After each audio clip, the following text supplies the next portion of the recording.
Sebelum melanjutkan videonya, jangan lupa subscribe, like, and comment.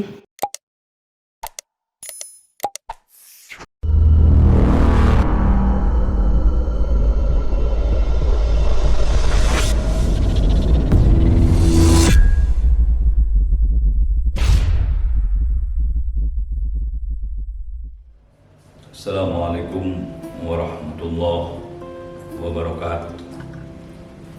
Saudara-saudara, ada orang yang terus belajar menempa diri menjadi orang yang bijaksana. Dia kepingin masuk kategori orang yang baik.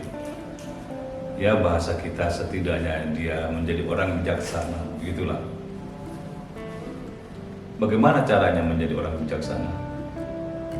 Orang bijaksana itu satu, mampu menahan diri, tidak reaktif. Menanggapi segala sesuatu dia tahan, dia pikirkan dulu, renungkan dalam-dalam, baru setelah menemukan esensi persoalannya dia kemudian bersikap. Dan dalam membuat pernyataan pun dia kemas dengan bahasa-bahasa yang tidak menyindir, tidak menyinggung orang lain. Maka orang bijaksana itu senantiasa teduh, tampilannya teduh, bicaranya menyejukkan hati dan perasaan, dan sikapnya berada di tengah, tidak terlalu ke kiri, tidak terlalu ke kanan, di tengah. Dan ini harus senantiasa kita tempa diri kita untuk terus belajar menjadi orang yang senantiasa matang menyikapi sesuatu, belajar di dalam kemantapan ketika kita harus membuat pernyataan, dan belajar bagaimana kita bersikap yang baik dan benar. Bagaimana saudara-saudara sekalian sikap kita selama ini? Apakah saudara-saudara termasuk kategori orang yang bijaksana atau orang yang terus belajar itu tadi?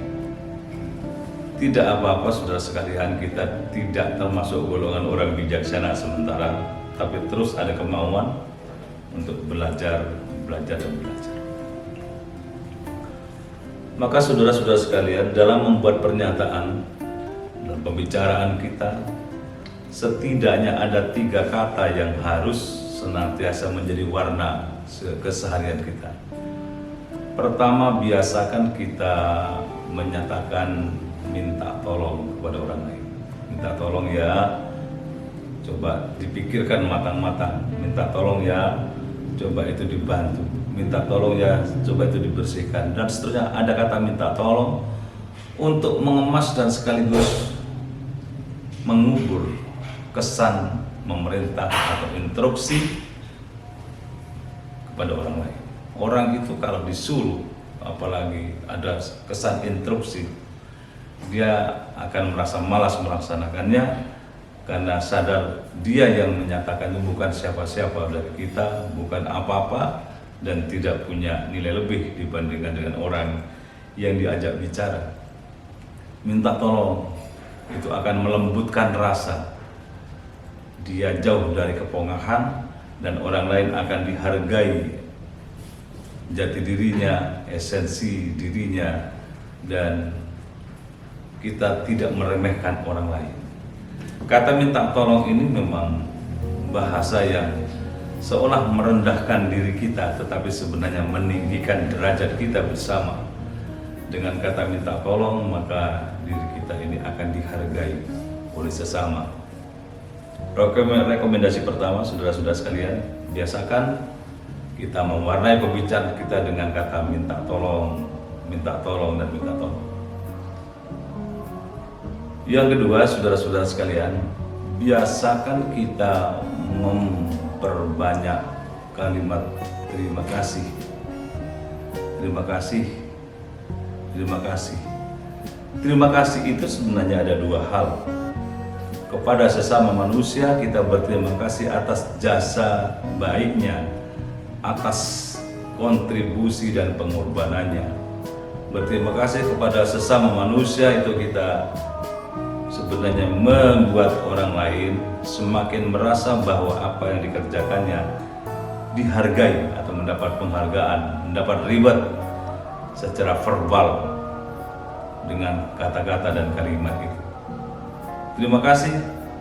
Arahnya horizontal membuat kita menjadi setara dan kita merasa bahwa diri kita telah dihargai dengan kontribusi orang lain itu. Maka perkayalah kalimat ucapan kita dengan kata-kata terima kasih kepada siapapun, kepada orang yang usianya di bawah kita, setara dengan kita, mungkin lebih tua dari kita. Yang kedua, saudara sekalian, terima kasih itu sebenarnya secara vertikal kepada Tuhan, kepada Allah. Kalau dalam Islam kita mengenal kalimat Alhamdulillahirabbil alamin, segala puji bagi Allah yang menciptakan alam semesta. Ini kalimat ekspresi dari perasaan seseorang atas sesuatu yang dirasakan sebagai pemberian dari Allah yang menciptakan kita, dari Allah yang menciptakan alam semesta, dari Allah yang membuat semua tersedia dengan baik dan lengkap, dan tidak ada satupun ciptaannya yang batil. Tidak ada satupun ciptaan Allah itu yang salah, yang sia-sia. Rabbana ma khalaqta hadza batila. Yang ketiga, saudara-saudara sekalian, orang bijaksana itu biasa mengucapkan kalimat minta maaf ya kalau ada salah-salah kata, minta maaf ya kalau sikap saya kurang, Bapak dan Saudara kurang berkenan dengan sikap saya, mohon maaf, selalu bertabur kata mohon maaf, sehingga dia tidak meninggikan dirinya, dia justru menganggap orang lain berupaya untuk menghargai kita dan kita berupaya menghargai mereka. Kalau toh ada kurang-kurangnya maka segera mohon maaf. Sebab orang yang bermandikan kata mohon maaf itu, dia kemudian akan lebur seluruh perasaan dendam, dengki dan benci menjadi perasaan senang, membanggakan dan berterima kasih. Itu tadi, mohon maaf, sekali lagi mohon maaf. Dengan kata mohon maaf itu, maka seluruh rasa dongkol di hati akan hilang. Sebagaimana Rasul Muhammad SAW, suatu ketika beliau mengadakan perjalanan jauh, perjalanan malam hari untuk kegiatan dakwah. Pulangnya terlalu malam, sementara Aisyah menunggu di rumah. Saking ngantuknya kemudian Aisyah itu tidur di dalam rumah tapi di balik pintu. Larut malam Rasul datang dan ketok pintu 3 kali. Aisyah tidak bangun. Maka Rasul kemudian langsung berbaring tidur di balik pintu di bagian luar rumah, di teras rumah.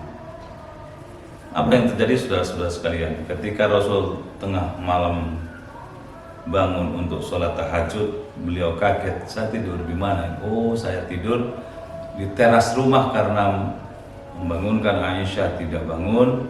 Dan Aisyah terbangun juga ketika ada Rasul akan sholat tahajud itu, dan beliau kaget, saya tidur di mana? Oh, tidur menunggu Rasulullah karena capek dan ngantuk, saya tertidur di sini. Ketemulah dua manusia pilihan ini, dan Nabi Muhammad SAW sebagai orang yang bijaksana, beliau menyatakan, maaf ya Humairah, saya datang kemalaman sehingga tidak bisa membangunkan engkau. Karena suami yang ditunggunya itu datang dan kemudian memulai percakapan dengan kata minta maaf, maka Aisyah selaku istri kemudian menyatakan, maaf ya Rasulullah, saya tidak bangun ketika engkau ketok pintu. Suami minta maaf, istri minta maaf, selesai seluruh persoalan. Bayangkan andaikan Rasul kemudian membuat pernyataan memaki-maki istrinya, apa yang akan terjadi? Pasti akan terjadi perbedaan pendapat, perbedaan sikap, dan seterusnya. Maka kata minta maaf menjadi penyebab redamnya kedengkian, kebencian, atau rasa tidak nyaman. Maka marilah kita saudara-saudara sekalian membiasakan diri kita dalam hidup ini bertaburkan kata 3 hal tadi. Terima kasih, minta tolong, mohon maaf.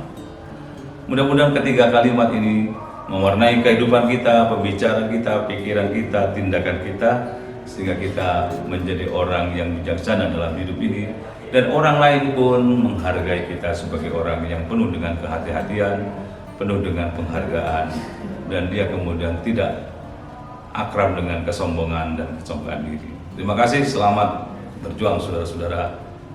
Warnailah hidup dengan ketiga kata, terima kasih, mohon maaf, dan minta tolong.